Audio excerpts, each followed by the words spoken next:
नमस्कार विद्यार्थियों, आप सभी का sangria public senior secondary school के डिजिटल प्लेटफॉर्म पर स्वागत है। आज हम पढ़ने जा रहे हैं नया टॉपिक लिंग। लिंग में आप पढ़ेंगे लिंग की परिभाषा क्या है, लिंग के प्रकार क्या हैं और उनके नियम क्या हैं परिवर्तन के। छोटा सा टॉपिक है, ध्यान से सुनना है, समझना है। इससे संबंधित प्रश्न आपके जो है छोटी कक्षाओं में पूछे जाते हैं, लेकिन जब आप बड़ी क्लासेस में आएंगे और कंपटीशन एग्जाम में जब आप तैयारी करेंगे उस समय यह टॉपिक आपके वापस काम आएगा। तो आज हम जानकारी प्राप्त करते हैं लिंग। लिंग किसे कहते हैं, लिंग का शाब्दिक अर्थ क्या है, पहचान, ये आपकी परिभाषा क्या है, उसके बारे में देखें। लिंग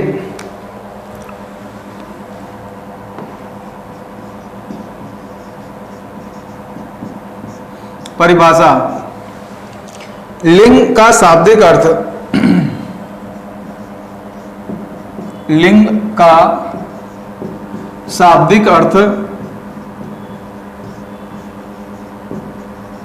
लिंग का शाब्दिक अर्थ होता है प्रतीक या चिन्ह।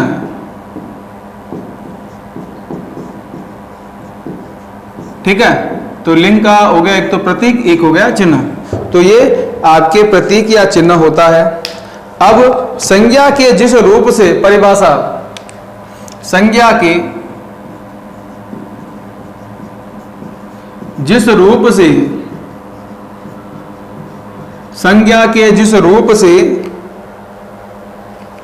उसकी पुरुष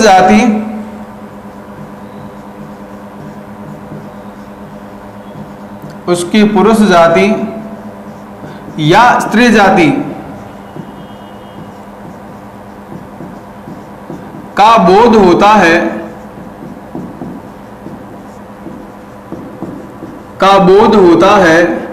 उसे अपन क्या कहते हैं, उसे हम लिंग कहते हैं। उसे लिंग कहते हैं। ठीक है। अब जैसे लड़का खेल रहा है,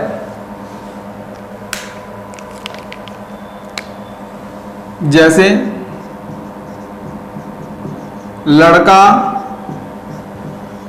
खेल रहा है। अब लिंग परिवर्तन हुआ तो क्या हो गया, लड़की खेल रही है। ठीक है।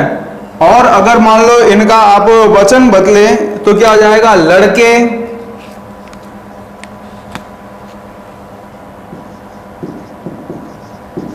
खेल रहे हैं। क्रिया में परिवर्तन हुआ तो लड़कियां खेल रही हैं। तो लड़कियां खेल रही हैं, ठीक है, या बालिकाएं गा रही हैं। तो ये क्या है, ये आपका पुल्लिंग, ये आपकी स्त्रीलिंग, ये आपका पुल्लिंग, ये आपका स्त्रीलिंग। ठीक है। तो ये इस तरह से आपके क्या होते हैं, जिनसे आपके स्त्री बोधक या पुरुष बोधक शब्दों का निर्माण होता है, वे आपके लिंग कहलाते हैं। ठीक है। तो जिससे पुरुष जाति का बोध होता है वो पुल्लिंग, और जिससे स्त्री जाति का बोध होता है वो स्त्रीलिंग। तो लिंग के भेद,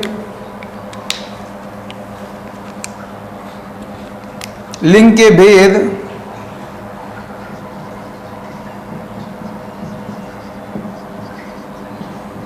दो होते हैं। पहला पुल्लिंग, पुल्लिंग में क्या होगा, पुरुष जाति का बोध। किसका होगा, पुरुष जाति का बोध।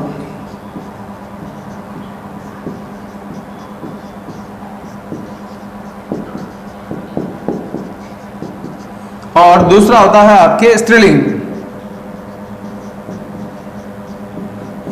इसमें क्या हो जाएगा, स्त्री जाति का बोध।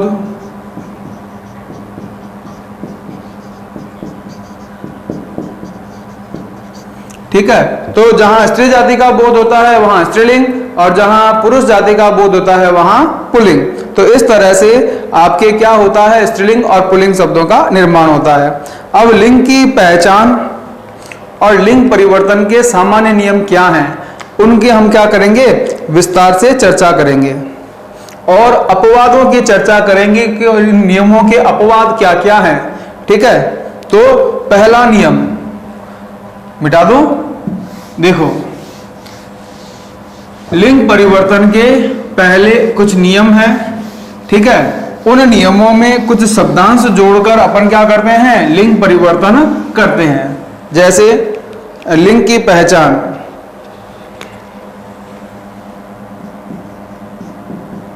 लिंग की पहचान, लिंग की पहचान का पहला नियम क्या है, नियम नंबर 1। नियम नंबर 1 क्या है कि जिन शब्दों के अंत में, जिन शब्दों के अंत में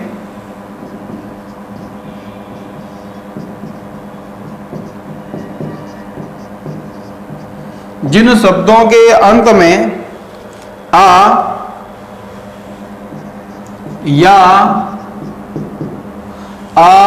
या पा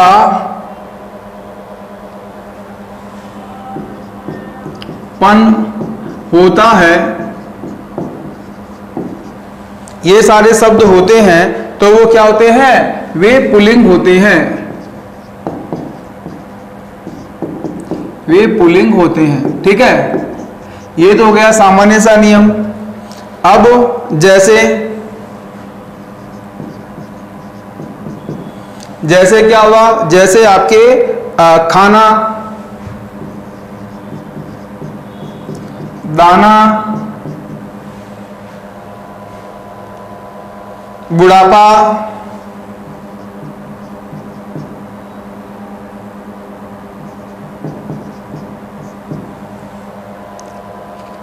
मोटापन,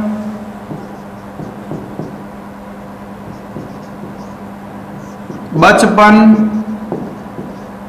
आदि। और उसके बाद में इसके अपवाद क्या हैं, अपवाद इंपॉर्टेंट है, ध्यान रखना। जो नियम यहां पर लागू नहीं होते हैं वो कहलाते हैं इसके अपवाद। जैसे जटा, जरा,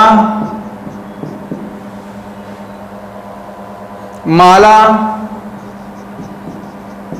आदि। ये तो हो गया आपका नियम। एक ट्रिक भी मैं आपको बता देता हूं लिंग पहचान का। इसमें ट्रिक में क्या रहेगा, ट्रिक में क्या रहेगा कि यदि अपन मेरा शब्द जोड़ते हैं तो ये क्या बनेगा, ये बनेगा पुल्लिंग में, और स्त्रीलिंग में क्या बनेगा, जैसे मेरी। तो मेरा शब्द किस में जोड़ेंगे, जैसे मेरा खाना या मेरी खाना, तो शब्द कौन सा बैठता है, मेरा। ठीक है, इसके अलावा एक शब्द जैसे अच्छा या अच्छी, ये अगर मान लो ये ट्रिक काम नहीं आ रही, ये ट्रिक काम में ले सकते हैं अपन। ठीक है, इसी तरह से अगर मान लो दोनों ट्रिक काम में नहीं आ रही है तो क्या करें, क्रिया का प्रयोग करके। क्रिया कैसे आ रही है, तो क्रिया का प्रयोग कर अपन क्या कर सकते हैं, उसका अपन लिंग पता कर सकते हैं। जैसे जटा, मेरा जटा होगा, मेरी जटा होगा, तो मेरी जटा सही लग रहा है तो ये किस में आ जाएगा, ये स्त्रीलिंग में आ जाएगा। माला, अच्छी माला, अच्छा माला, तो अच्छी माला सही लग रहा है ना।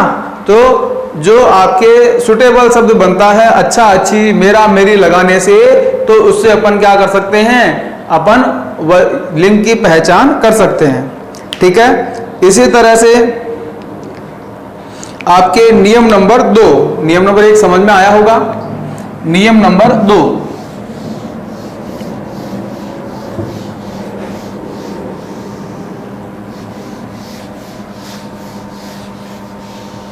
नियम नंबर 2 क्या है कि जिन शब्दों के अंत में, जिन शब्दों के अंत में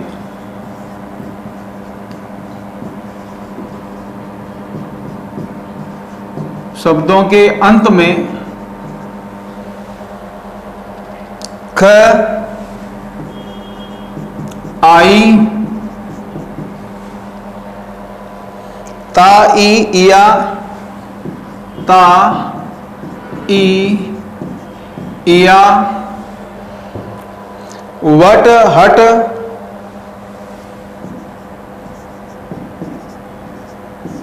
तो ये किस में आएंगे? ये आएंगे स्त्रीलिंग में। किस में आएंगे? स्त्रीलिंग में। ठीक है, तो ये सब किस में आएंगे? स्त्रीलिंग में आएंगे। जैसे जैसे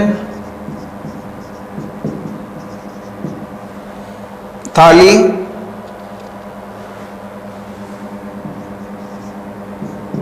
जाली, सवारी, सब्जी, और भी बहुत सारे शब्द इसमें मिल जाएंगे। ठीक है, जैसे इमली है, गर्मी है, नारी है, मुस्कुराहट है, ठीक है, झुंझलाहट है, सजावट है, बनावट है ना। अब जैसे बनावट शब्द को लो, बनावट, अच्छी बनावट,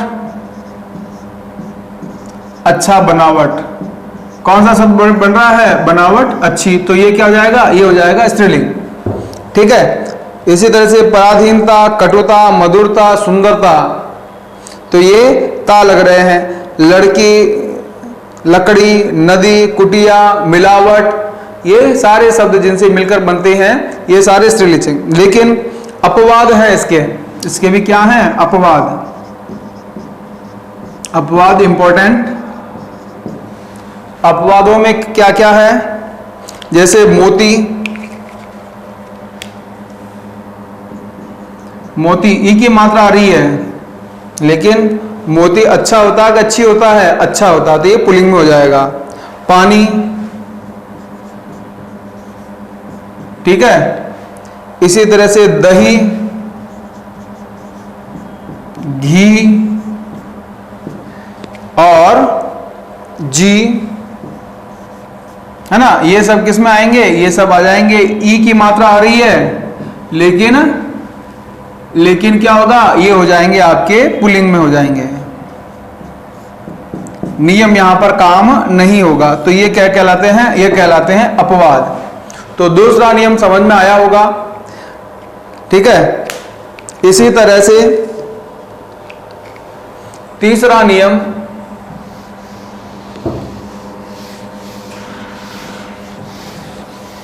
नियम नंबर 3, भाषा और बोलियां स्त्रीलिंग होते हैं। भाषा और बोलियां प्रायः स्त्रीलिंग होती हैं।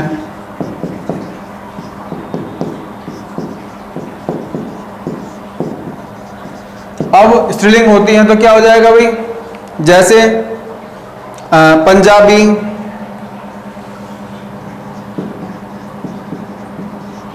संस्कृत, राजस्थानी, मेवाड़ी, ये बोली, ये भाषा हो गई। फिर बोली में मेवाड़ी, मारवाड़ी। ठीक है, अगर कहीं कंफ्यूजन हो, ट्रिक बताई हुई है, मेरा, मेरी, है ना, अच्छा, अच्छी, या इससे वाक्य बनाओ, वाक्य बना के क्रिया शब्दों को जोड़ो। जब क्रिया शब्दों को अपन जोड़ते हैं तो क्रिया अगर आपके स्त्रीलिंग की आती है तो स्त्रीलिंग हो जाएगा, और पुल्लिंग की आती है तो पुल्लिंग हो जाएगा। ठीक है, तो ये ट्रिक भी अपने को क्या करनी है? ध्यान रखनी है। नियमों के साथ साथ में ट्रिक भी अपने को क्या करनी होती है? ध्यान में रखनी होती है। ठीक है, अब उसके बाद में चौथा क्या है? अरबी फारसी। अरबी फारसी मतलब उर्दू शब्द।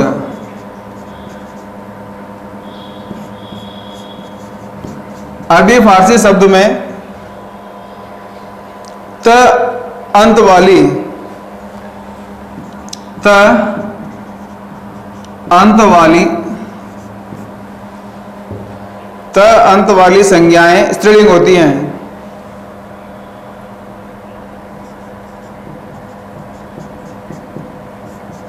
स्त्रीलिंग होती हैं।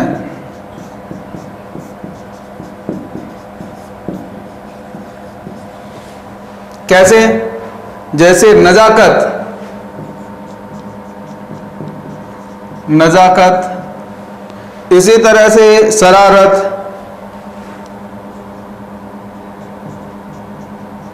इज्जत,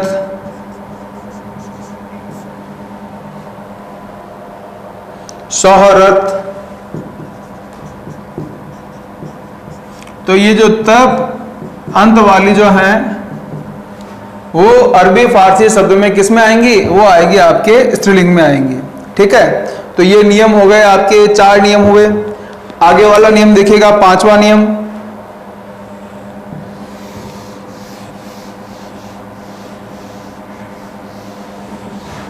पांचवा नियम क्या है भाई? जैसे आपके हीरे जवाहरात रत्न मोती धातु है ना, ये सारे जो शब्द हैं ये किस में आएंगे? स्त्रीलिंग में आएंगे, पुल्लिंग में आएंगे। तो उसके नियम क्या है? रत्नों के नाम, धातुओं के नाम, द्रवों के नाम। नियम नंबर 5, धातु, रत्न और द्रव्य।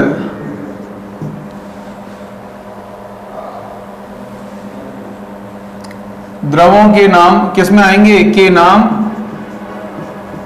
प्रायः किस में आते हैं? प्रायः, प्रायः मतलब लगभग, लगभग, प्रायः पुल्लिंग में आते हैं।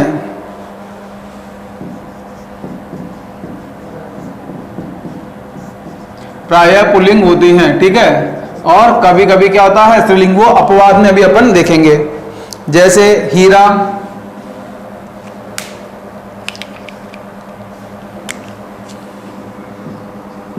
जैसे हीरा, ये किस में आएगा? पुल्लिंग में आएगा। इसी तरह से आपके हीरा के बाद में सोना, ये भी पुल्लिंग में आएगा। पन्ना, ये भी आपके पुल्लिंग में आएगा। ठीक है, और उसके बाद में आपके जैसे बात करें लोहा, पुल्लिंग में आएगा। जलजीरा,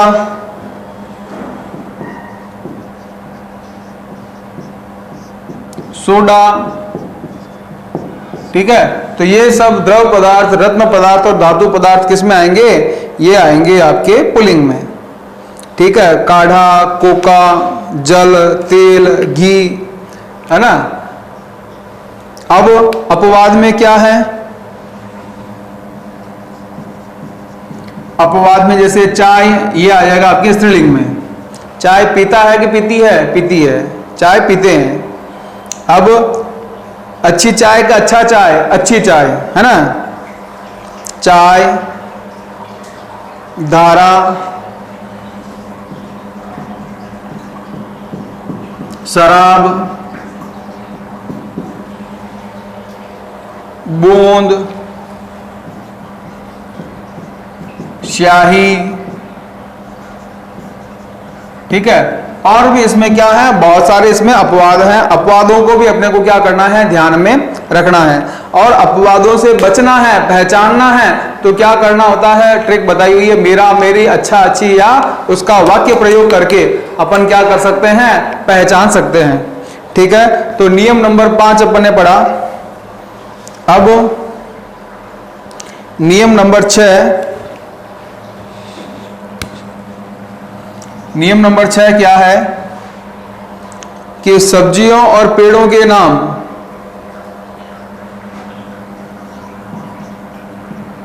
सब्जियों और पेड़ों के नाम,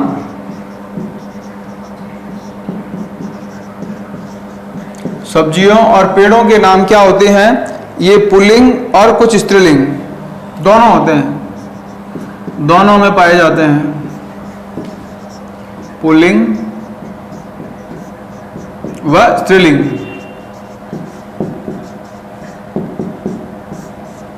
ठीक है, दोनों के अंदर ये पाए जाते हैं। अब कैसे? जैसे आपके बात करें पुल्लिंग में, बूटा, देवदार, तेंदु, नारियल। ठीक है, पपीता, खरबूजा, कुल्हड़, करेला, लहसुन। ठीक है, ये तरबूज, कद्दू, खोरा, आलू, पुदीना, प्याज, बैंगन, ये सब किस में आएंगे? ये सब आएंगे आपके पुल्लिंग में। बेल, गुट्ठी, चिरौंजी, बूटी, जूही, इमली, ककड़ी, है ना, चमेली, लता, अंजीर, खुरबानी, ये सब किस में आएगा? ये सब आपके आएगा स्त्रीलिंग में। तो कुछ आपके सब्जियां और पेड़ों के नाम पुल्लिंग होते हैं और कुछ किस में होते हैं? स्त्रीलिंग में होते हैं। तो आपको क्या करना है, ध्यान रखना है कि कौन सा स्त्रीलिंग में है और कौन सा पुल्लिंग में है। फिर आपके तिथियों के नाम, 7वां नियम, तिथियों के नाम स्त्रीलिंग होते हैं।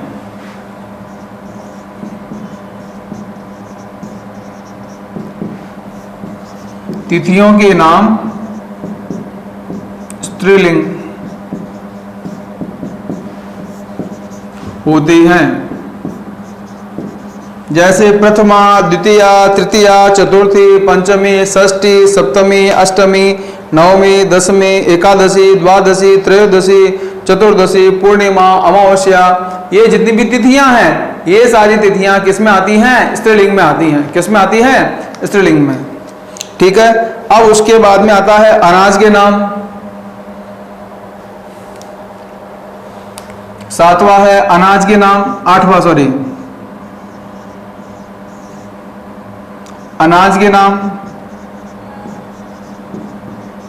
अनाज के नाम किस में आएंगे? अनाज के नाम आएंगे पुल्लिंग में। लेकिन कुछ इसमें भी क्या है? अपवाद हैं। अनाज के नाम पुल्लिंग में कैसे आएंगे भाई? जैसे गेहूं, जौ, चना, बाजरा, चावल, ये तो सब किस में आएंगे? पुल्लिंग में। लेकिन ज्वार, ज्वार किस में आएगा? ज्वार आएगा आपके स्त्रीलिंग में। गेहूं उगता है, ज्वार उगती है। ठीक है। तो आप क्या करें? अच्छा गेहूं, अच्छी गहूं, तो अच्छा किस में आएगा? पुल्लिंग में। ज्वार अच्छी या अच्छा, तो इसमें क्या आ जाएगा? ये यहां पर आपके हो जाएगा स्त्रीलिंग में। ठीक है। तो अपवाद जो है वो हमें ध्यान रखना है। जैसे अपवाद में ज्वार,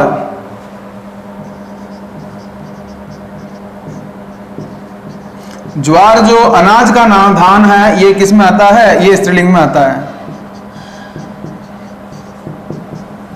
ठीक है। तो ये इंपॉर्टेंट जो चीज होती है वो आपको ध्यान रखनी है कि यहां पर नियम लागू नहीं होता है। जब नियम लागू नहीं होगा तो वो किस में आ जाएंगे? वो अपवाद में आएंगे। ठीक है। अब उसके बाद में जैसे कुछ और नियम हैं, उनको अपन क्या करेंगे? विस्तार से देखते हैं।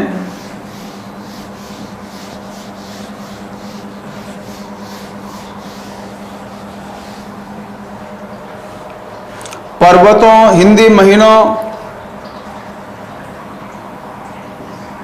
9वां नियम, पर्वत, पर्वतों, हिंदी महीनों,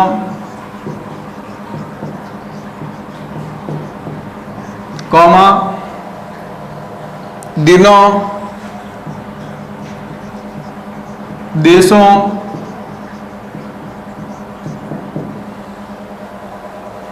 जल, स्थल आदि के नाम,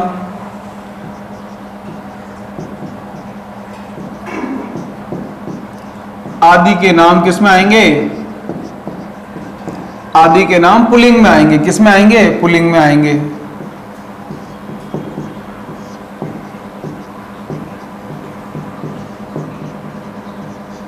जैसे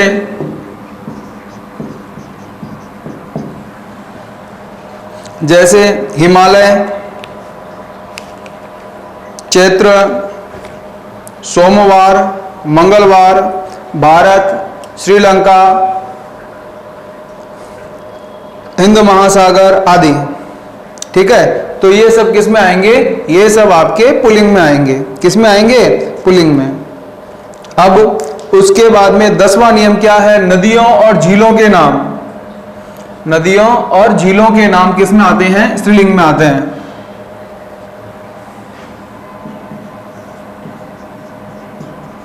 नदियों और झीलों के नाम प्रायः स्त्रीलिंग में आते हैं।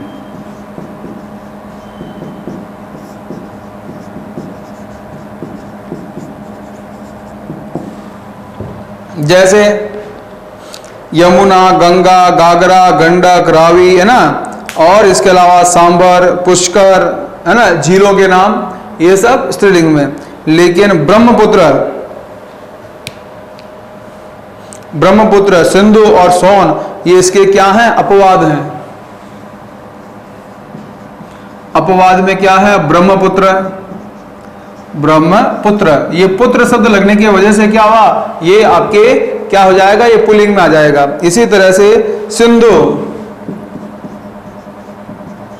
और सोन, ये नदियों के नाम हैं, लेकिन ये फिर भी किस में आएंगे? ये पुल्लिंग में आएंगे।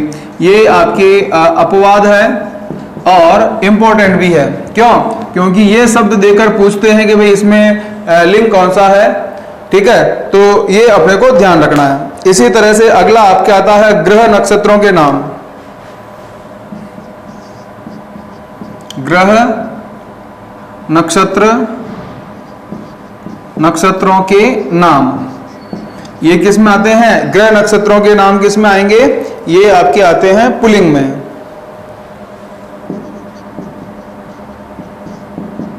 ठीक है, इसमें भी कुछ अपवाद हैं, जैसे पृथ्वी है, रोहिणी है, मृगशिखा है। ये नक्षत्र और ग्रह हैं, लेकिन फिर भी ये स्त्रीवाचक में आते हैं। इसी तरह से कुछ प्राणीवाचक हैं, जो किस में आते हैं? जो आपके केवल स्त्रीलिंग में आते हैं। इसके लिए जैसे सुहागिन है, सौत है, संतति है, सेना है, सौतन है, नर्स है ना, ये सब स्त्रीलिंग में आएंगे। और इसके बाद में आगे जो आपके कुछ और संज्ञाएं दी हुई है, जिनमें आपके स्त्रीलिंग और पुल्लिंग में आते हैं। तो आपको जो नियम बताया हुआ है, कौन सा नियम? मेरा, मेरी, है ना, या अच्छा, अच्छी, ये शब्दों को आप क्या करें? जोड़ें उन शब्दों के साथ में, और उनसे जो है निष्कर्ष निकालें कि क्या ये कौन सा शब्द सुटेबल हो रहा है। ये अगर हो रहा है तो जाएगा पुल्लिंग में, और ये अगर शब्द सुटेबल होता तो स्त्रीलिंग में। और फिर भी अगर मान लो दिक्कत हो रही है तो क्या करना है? क्रिया का प्रयोग करना है। क्रिया कौन सी आ रही है? स्त्रीलिंग की आ रही है या आपके पुल्लिंग की आ रही है? तो ये तीन जो आपके क्या हैं, ये ट्रिक है इसको जानने के, कि आपके लिंग कौन सा है, स्त्रीलिंग कौन सा है, पुल्लिंग कौन सा है। ठीक है, तो इस तरह से अपन जो है आज के सेशन में अपन ने अभी पढ़ा लिंग का प्रकार क्या है, लिंग के पहचान के नियम क्या हैं। आगे वाले सेशन में अपन पढ़ेंगे पुल्लिंग से स्त्रीलिंग बनाने के क्या नियम हैं। ठीक है, तो इसी के साथ फिर मिलेंगे अगले सेशन में। तब तक के लिए धन्यवाद।